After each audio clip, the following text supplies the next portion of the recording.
Assalamualaikum teman-teman semuanya. Perkenalkan, nama saya Della Novri Anggraini dengan NIM 2113201012 dari Program Studi Kesehatan Masyarakat. Pada video kali ini, saya akan menjelaskan materi tentang bioinstrumen dengan submateri teknik sterilisasi alat kesehatan secara fisik dan kimia. Yang pertama, apa itu sterilisasi?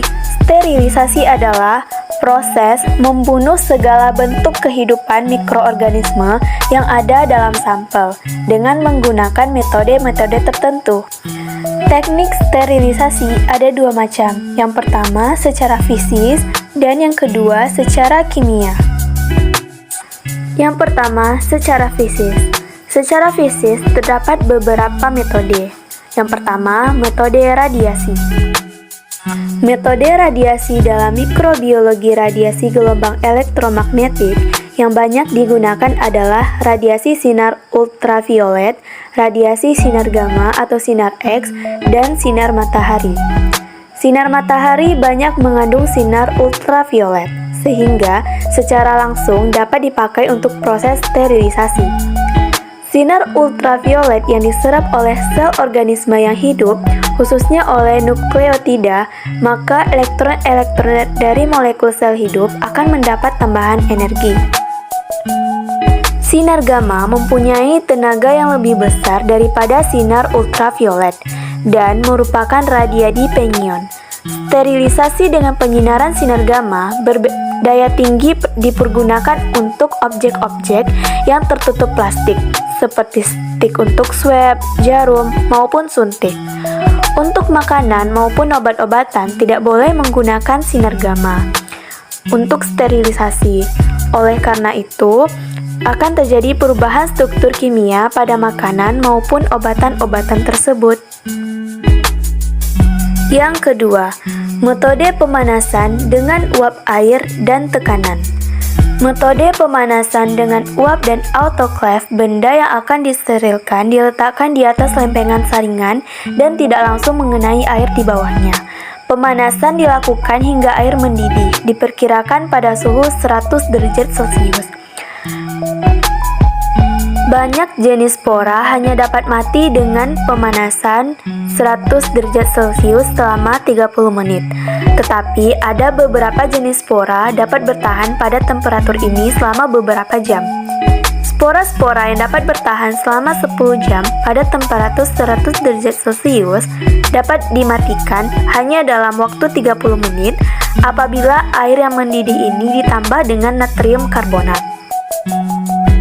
Yang ketiga, metode pemanasan secara kering. Pada metode ini, temperatur mencapai 160 derajat Celcius sampai dengan 180 derajat Celcius, sehingga menyebabkan kerusakan pada sel-sel hidup karena autooksidasi, sehingga bakteri patogen dapat mati. Jika menggunakan suhu 160 derajat Celcius, maka dibutuhkan waktu sampai 1 jam untuk membunuh kuman tersebut.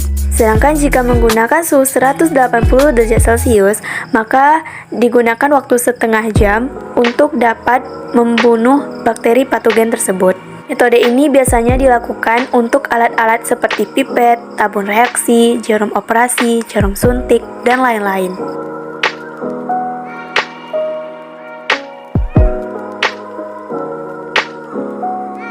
Yang keempat, metode pemanasan secara intermittent.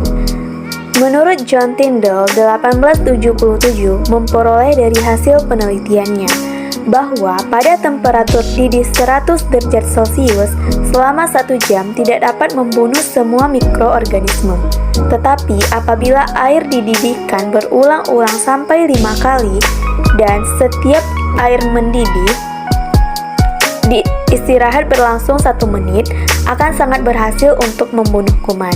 Hal ini dapat dimengerti. Oleh karena itu, dengan pemanasan intermittent, lingkaran hidup pembentukan spora dapat diputuskan. Yang kelima, metode incineration atau pembakaran langsung. Alat-alat platina, krom yang akan disterilkan dapat dilakukan melalui pembakaran secara langsung pada nyala lampu bunsen hingga mencapai merah padam.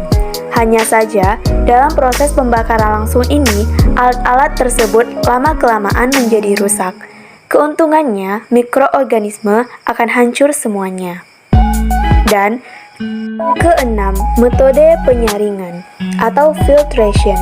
Metode penyaringan berbeda dengan metode pemanasan. Sterilisasi dengan metode pemanasan dapat membunuh mikroorganisme, tetapi mikroorganisme yang mati tetap berada pada material tersebut.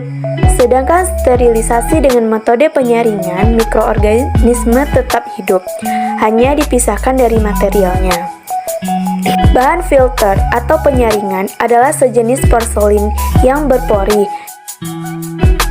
Berikutnya, metode kimiawi. Metode ini dilakukan dengan menggunakan bahan-bahan kimia yang bersifat disinfektan dan antiseptik.